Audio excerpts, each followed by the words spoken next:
Grabe naman yun. From 40,000 to 300,000, 400,000 guys. From 40,000 to 300,000.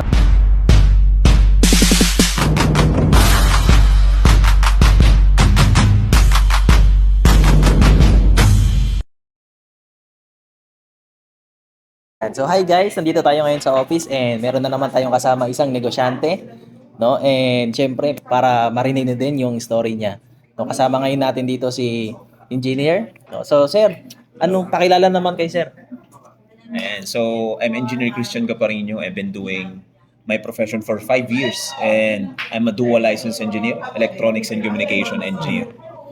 And I've been in the building construction industry for 5 years. Naging team manager din ako doon. That was 2014 to 2018.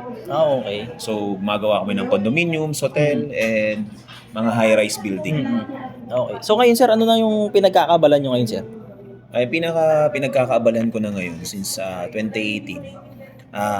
May nakita akong post online and kasi that time naghahanap lang ako ng pwedeng pagkakitaan. And nakita ko yung post ng friend ko online and kumikita siya kaya nagtanong din ako. Ngayon nasa negosyo na ako. Which is minamaximize ngayon yung social media. And talagang kumikita talaga once na nalaman mo kung paano mo maximize yung social media. Yun. Guys, marami talagang kumikita ngayon sa social media. No? So, syempre, tanungin lang din natin, no, si engineer, no? Engineer, magkano yung kinikita nyo ngayon, sir, dito sa business na ginagawa nyo?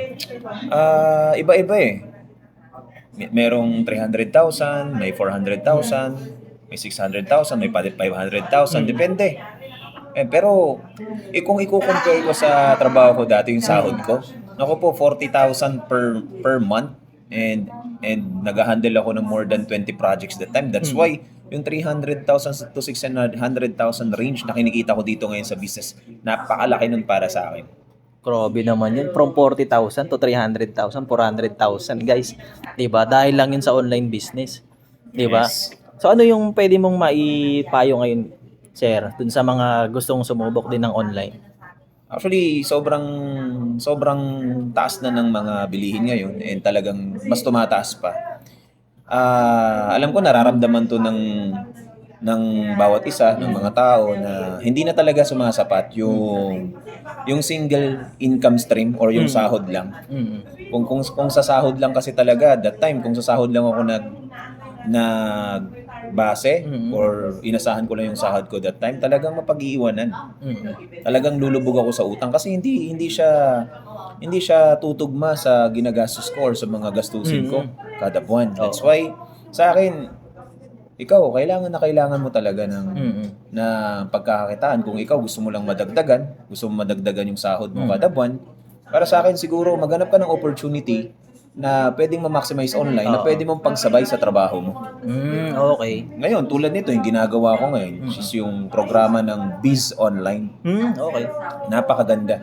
Kasi merong programa para sa mga public school teachers, merong programa para sa mga government employees, and even kung nasa bahay ka lang, even private employees. That's why, kahit part-timer ka, may sistema na talaga na effective para kumita online. Okay.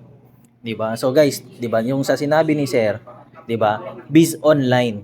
Pwede mo yung i-search, 'di ba, sa Facebook, pwede mo ding i-search yung hashtag Biz Online, 'di ba?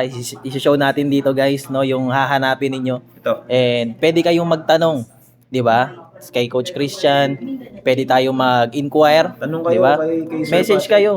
'Di ba? Dahil kasi tulad ng sabi ni Sir, meron tayong programa para sa lahat. Yes. 'Di ba? So, yun lang sa ngayon, guys, and watch for more episodes. And thank you guys. Thank you. Bye-bye.